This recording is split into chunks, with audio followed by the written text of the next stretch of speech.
coup, Johan, tu as été formé à l'AS Monaco. Ouais. Est-ce que tu as côtoyé du beau monde? Est-ce que tu as côtoyé par exemple un certain Kylian Mbappé?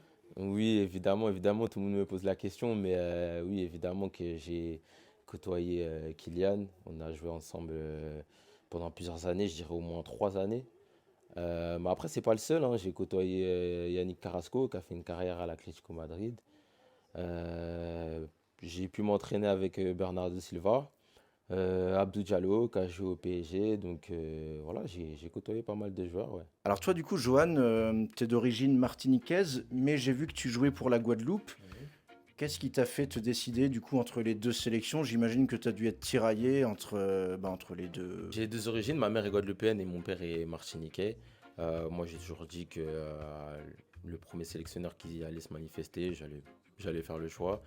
La Guadeloupe est arrivée en premier, donc j'ai choisi la Guadeloupe tout simplement, hein. Alors du coup, ça s'est passé comment? T'as joué combien de matchs avec la Guadeloupe? Est-ce que tu as joué des compétitions? Bah, dès que je suis arrivé, c'était les qualifs pour la Gold Cup. La Gold Cup, c'est un tournoi qui se passe entre les Caraïbes et l'Amérique du Nord.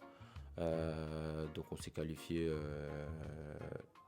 Dans un premier temps, c'était plutôt simple. On a gagné les matchs rapidement, mais pour gratter les derniers points pour se qualifier, ça a été compliqué. On a dû aller au barrage. On a réussi à se qualifier. On a participé au tournoi en 2023.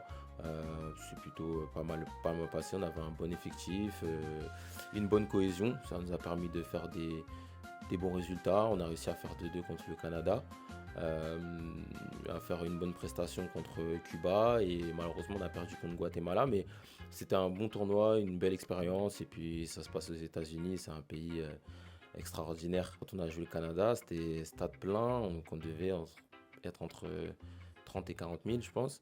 Et Guatemala, pareil, hein, je crois 30 000 personnes, c'était vraiment pas mal, ça faisait vraiment du bruit, ouais.